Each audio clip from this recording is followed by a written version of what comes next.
क्या आप जानते हैं सृष्टि का आधार क्या है? यह सिर्फ एक प्रेम कहानी नहीं, यह है ब्रह्मांड के दो मूल तत्वों, चेतना और ऊर्जा का शाश्वत मिलन। आज हम जानेंगे भगवान शिव और देवी शक्ति की वह अलौकिक प्रेम कथा जो समय की सीमाओं से परे है, जो हमें जीवन के गहरे रहस्यों से परिचित कराती है। यह केवल एक कथा वाचन नहीं, बल्कि एक धार्मिक प्रवचन है जो मनोरंजन के साथ साथ आपको सांस्कृतिक शिक्षा और आध्यात्मिक मार्गदर्शन भी देगा। यह कथा शिव भक्तों, पौराणिक कथा प्रेमियों और हर उस धार्मिक व्यक्ति के लिए है जो जीवन में संतुलन और प्रेम की तलाश में है। प्रिय दर्शकों, हमारे धर्म ग्रंथों में वर्णित हर कथा केवल कहानी नहीं होती, वह जीवन का सार होती है। शिव और शक्ति का संबंध केवल पति पत्नी का नहीं, बल्कि प्रकृति और पुरुष का है, चेतना और ऊर्जा का है। शिव निष्क्रिय चेतना है और शक्ति सक्रिय ऊर्जा। बिना शक्ति के शिव शव हैं और बिना शिव के शक्ति असंतुलित ऊर्जा। यह कथा हमें सिखाती है कि कैसे ये दोनों तत्व मिलकर सृष्टि का संचालन करते हैं और कैसे इनका संतुलन ही जीवन का आधार है। बहुत समय पहले की बात है, जब सृष्टि में संतुलन स्थापित करने के लिए आदिशक्ति ने राजा दक्ष प्रजापति की पुत्री के रूप में जन्म लिया। उनका नाम सती रखा गया। सती जन्म से ही साधारण कन्या नहीं थीं। उनके रोम रोम में योग और ध्यान की प्रवृत्ति थी। उनका मन कहीं और नहीं, बस कैलाशपति भगवान शिव में रमता था। वे बचपन से ही शिव को अपना आराध्य, अपना इष्ट और अपना प्रेम मानती थीं। उनके हृदय में शिव के प्रति एक ऐसी भक्ति थी जो किसी भी सांसारिक बंधन से परे थी। सती अक्सर कहती थीं, मैं शिव को ही अपना पति मानती हूँ। वे ही मेरे इष्ट हैं, मेरा प्रेम है, मेरा सर्वस्व है। यह प्रेम कोई साधारण आकर्षण नहीं था, यह आत्मा का परमात्मा से मिलन की पुकार थी। सती के हृदय में शिव को पाने की तीव्र इच्छा थी। शिव तो कैलाश पर्वत पर तप में लीन, संसार से विरक्त थे। उन्हें भला कौन विचलित कर सकता था? लेकिन सती का प्रेम इतना अटल था कि उन्होंने शिव को पाने के लिए घोर तपस्या की। उन्होंने अन्न जल त्याग दिया, कठोर साधनाएं की और अपने प्रेम की अग्नि से ब्रह्मांड को प्रकाशित कर दिया। उनकी तपस्या की शक्ति से स्वयं शिव का ध्यान भंग हुआ। अंततः शिव ने सती के प्रेम और उनकी अटूट भक्ति को स्वीकार किया। कैलाश पर देवताओं और ऋषियों की उपस्थिति में शिव और सती का दिव्य विवाह संपन्न हुआ।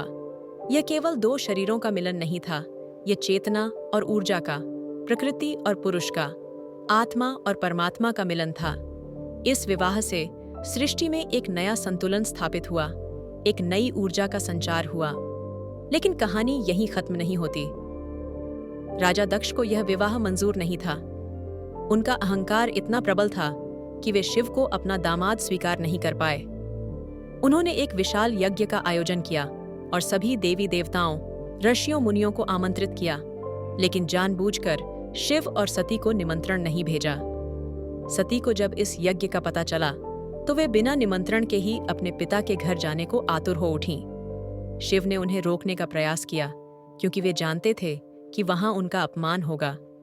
परंतु सती का हृदय अपने पिता के प्रति स्नेह से भरा था और वे यह मानती थीं कि पिता के घर जाने के लिए निमंत्रण की आवश्यकता नहीं होती।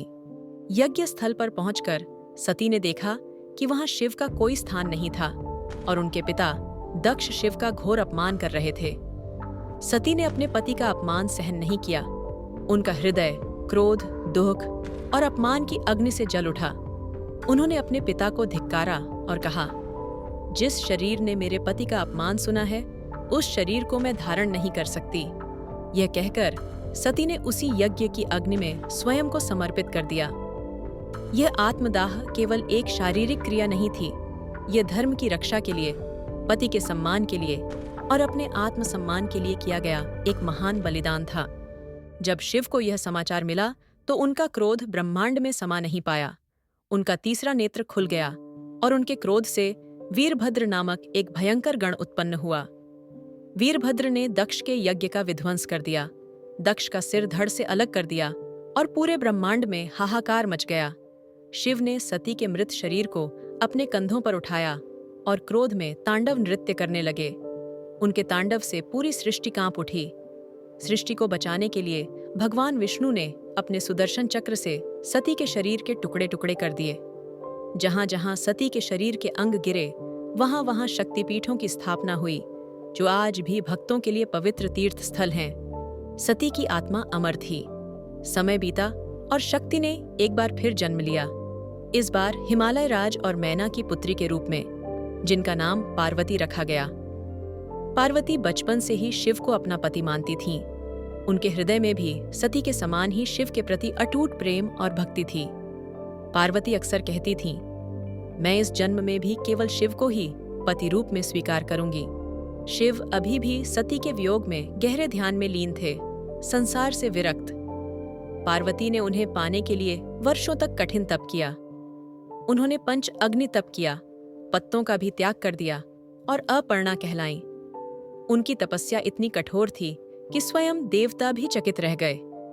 यह तपस्या युवा पीढ़ी के लिए एक महान प्रेरणा है कि कैसे अटूट निष्ठा और दृढ़ संकल्प से किसी भी लक्ष्य को प्राप्त किया जा सकता है। अंततः शिव ने उनकी तपस्या स्वीकार की। कामदेव को भस्म करने के बाद शिव ने पार्वती की परीक्षा ली, और जब वे उनकी भक्ति से संतुष्ट हुए तो उन्होंने पार्वती को अपनी अर्धांगिनी के रूप में स्वीकार किया। और एक बार फिर यह दिव्य जोड़ी एक साथ हुई। सृष्टि का संतुलन फिर से स्थापित हुआ और ब्रह्मांड में आनंद का संचार हुआ। शिव और शक्ति सिर्फ पति पत्नी नहीं हैं, वे अर्धनारीश्वर हैं। एक ही शरीर में दो आत्माएं, एक ही सत्ता के दो पहलू। यह रूप हमें सिखाता है कि पुरुष और स्त्री, चेतना और ऊर्जा दोनों एक दूसरे के पूरक हैं। शिव हैं शुद्ध चेतना, जो स्थिर और शांत है। शक्ति है सजीव ऊर्जा, जो गतिशील और सृजनात्मक है। बिना शक्ति के शिव शव हैं, और बिना शिव के शक्ति असंतुलित ऊर्जा। यह अर्धनारीश्वर रूप हमें जीवन में संतुलन, सामंजस्य और एकात्मता का संदेश देता है। ये बताता है कि कैसे विपरीत ध्रुव मिलकर पूर्णता प्राप्त करते हैं। उनकी प्रेम कहानी हमें सिखाती है कि जब ऊर्जा और चेतना का मेल होता है, तभी सृष्टि संभव है। ये कथा हमें भक्ति, त्याग, धैर्य और अटूट प्रेम का पाठ पढ़ाती है। ये हमें सिखाती है कि जीवन में कितनी भी बाधाएं आएं, यदि हमारा संकल्प दृढ़ हो और हमारा प्रेम सच्चा हो, तो हम अपने लक्ष्य को प्राप्त कर सकते हैं। ये कथा केवल पौराणिक नहीं, बल्कि आध्यात्मिक मार्गदर्शन भी देती है। यह हमें बताती है कि हमारे भीतर भी शिव, चेतना और शक्ति, ऊर्जा का वास है। जब हम अपनी चेतना को जागृत करते हैं और अपनी ऊर्जा को सही दिशा देते हैं, तभी हम अपने जीवन में पूर्णता और आनंद प्राप्त कर सकते हैं। युवा पीढ़ी के लिए यह कथा प्रेरणा है कि कैसे अपने मूल्यों पर अडिग रहें, कैसे अपने लक्ष्य के प्रति समर्पित रहें और कैसे जीवन में संतुलन बनाए रखें। अगर आपको यह दिव्य प्रेम कथा पसंद आई हो और आपने इससे कुछ सीखा हो, तो इस वीडियो को लाइक करें, हमारे चैनल को सब्सक्राइब करें, ताकि आप ऐसी और भी ज्ञानवर्धक और प्रेरणादायक कथाएं देख सकें। बेल आइकन दबाना न भूलें, ताकि आपको हमारे नए वीडियो की सूचना सबसे पहले मिले। कमेंट में लिखें हर हर महादेव और हमें बताएं कि आपको शिव शक्ति की यह कथा कैसी लगी। आपके विचार हमें और बेहतर सामग्री बनाने के लिए प्रेरित करते हैं। मिलते हैं अगली पौराणिक कथा और आध्यात्मिक मार्गदर्शन के साथ। जय शिव शक्ति,